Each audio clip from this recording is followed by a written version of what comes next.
As we wrap up Black History Month, we're taking a look at race relations today and one social media movement that has thousands of young people taking to the streets and calling for change.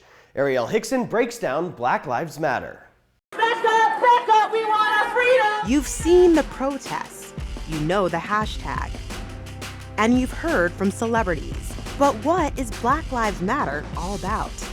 Since the civil rights movement, like the black movement has been almost stifled and it's been kind of put to the side, but now it's kind of almost like the reawakening of that same movement and of our generation trying to say that we are the next civil rights leaders, and we are the next people that are going to try to make revolutionary change in America. The Black Lives Movement started with the death of Trayvon Martin in 2012. The unarmed black teenager was shot and killed by a resident who was part of the Neighborhood Watch. The shooter was not convicted of a crime. Trayvon! Many were outraged and felt it was part of a pattern of racism against black men. The movement gained more momentum after other cases made national headlines. Michael Brown, Eric Garner, and Freddie Gray, a black man who died while in police custody. Last year, this area of Baltimore was in complete chaos after the tragic death of Freddie Gray. All eyes were on the Black Lives Matter movement, leaving many with questions like what it meant, who it could involve, and how it could change race relations in the future. The intentions of Black Lives Matter are very genuine to the true nature and fluidity of our people. 17-year-old Michaela Gilliam Price is an activist in Baltimore. She's a confident young voice determined to challenge racism and create equal opportunities for black students in her community. Her experience with activism started very young, when her mother was protesting against the death penalty for her uncle. I was born into that space of like political, radical black thought, and then that was just carried through my entire life.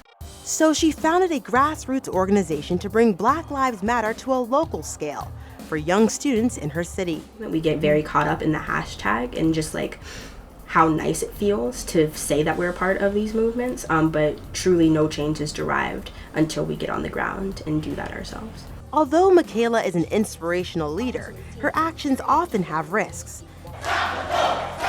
Just last year, Michaela was arrested during a sit-in at Baltimore City Hall for protesting police actions following the death of Freddie Gray. Were you fearful at all? Was it scary? No, yeah, we were terrified. And so, like, as a protester, right, and as like an activist and organizer, I think we often adopt this like mentality that we're invincible in some way and we can just be fearless without consequence. I had to put in perspective that my voice and like the fact that people know me is not going to protect me when I'm one-on-one with a police officer who does not agree with my stance. There has been some backlash. Critics of Black Lives Matter say it divided people rather than united them, and that it's promoting hatred toward police. But for Michaela, the movement is about inspiring and empowering other young people to help them make their communities stronger. And I think that it's great that someone my age has like all this like organizing power. Like you really don't think about like students in high school like organizing walkouts and talking to police commissioners and doing news interviews and things like that. And I think it's like really amazing for someone, a peer of mine, to be like this powerful voice in the community. There are a lot of risks for standing up for what you believe in. Yeah. But why is it important for students to have a voice? I think student voice is so important because we occupy a space of fearlessness, right, where we can access positions and just be forgiven or written off because we're young, right? And so I think that's a luxury and it's almost a privilege that we should take advantage of as young people. Inspiring a generation to lead, one protest at a time. Ariel Hickson, Channel One News. Thanks, Ariel. And we've got more for you guys at channel1.com, including a special on African American innovators making important contributions to America.